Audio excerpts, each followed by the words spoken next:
je ne suis plus du tout d'accord. Je ne suis pas du tout d'accord, mais alors là, mais vraiment pas du tout.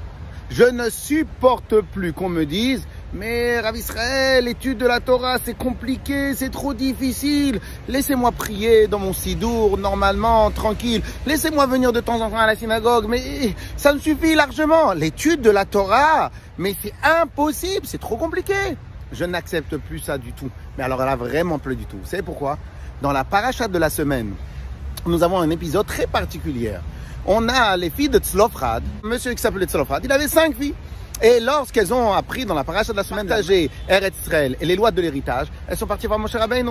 Moshe Rabbeinu, Kvod Arav, Rabbeinu Moshe. Comment on fait? Nous, on ne va pas recevoir d'héritage parce que les lois d'héritage, elles ne nous concernent pas. C'est pas possible. Et elles commencent devant le Bedin, devant Moshe, Aaron, le Sanhedrin. Elles commencent à argumenter, à expliquer pourquoi Bémet, elles ont droit de recevoir l'héritage comme tous les autres Bnei Israël. Et donc, qu'est-ce qui se passe? Moshe Rabbeinu, il vient, il écoute les arguments et je ne sais pas quoi vous dire. Je vais voir, je vais demander à Hachem. Écoutez bien ce que Hachem va dire à Moshe. Ken Benot Tzlofrad Dovrot.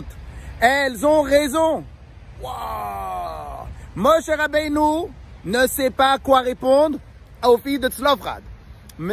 Hachem, il dit, Ken Benot Tzlofrad Dovrot.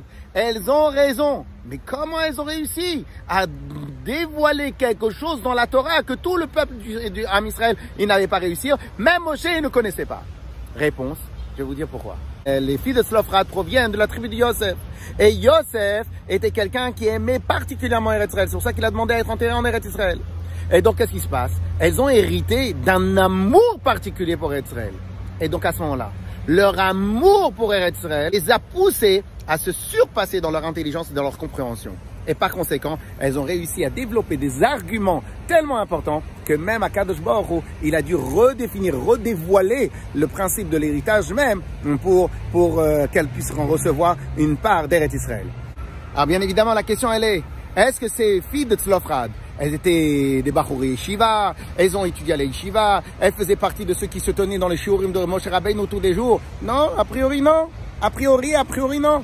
Donc peut-être seulement elles écoutaient, elles étudiaient la Torah. Mais dire qu'elles étudient la Torah à un tel haut niveau comme les autres rabbanim, c'est sûr que non.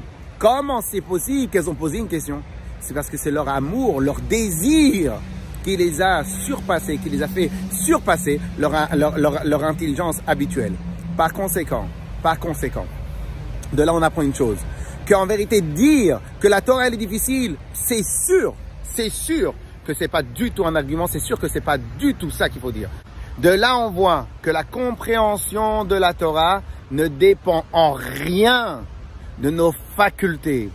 C'est dépend de notre désir de l'étudier. Et si notre désir de l'étudier est important, et notre désir va obliger les facultés à se développer et on pourra comprendre la Torah comme il faut. Donc je vous souhaite un grand Shabbat Shalom, que nous allons tous désirer ardemment de s'attacher à Akadosh Baruch Hu, d'étudier la Torah, et Akadosh Baruch Hu va nous envoyer Mashiach Tzidkeinu now. Amen.